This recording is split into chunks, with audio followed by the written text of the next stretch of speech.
Hi friends, కొంతమంది మహానుభావులకి నమస్తే. నాకు చిన్న డౌట్. మనుషులు బతికున్న రోజులు నావాడు నాది నా సొత్తేనని ఎవరితో మాట్లాడనీయకుండా ఎక్కడికి వెళ్ళనీయకుండా చాలా భద్రపరుస్తారు. చచ్చిపోగానే వాళ్ళు వేసుకున్న బట్టలు, వాళ్ళు పడుకున్న మంచం, వాళ్ళు వాడుకునే ఇంపార్టెంట్ తీసి ఒకడ పారేసేస్తారు. జ్ఞాపకాలు కూడా తీసేస్తారు, ఫోటోలు కూడా తీసేస్తారు.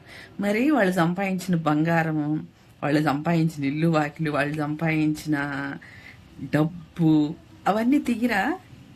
అవన్నీ అంటుగాదా? ఇది ఆలోచించండి. తెలివి ఉంటే ఇదంతా మనం అనుకునే మూఢనమ్మకాలు. వాళ్ళ జ్ఞాపకాల్లోనే, వాళ్ళ మాటల్లోనే, వాళ్ళు సంపాదించిన వాటితోనే చాలా మంది బ్రతికి ఇదవుతున్నారు.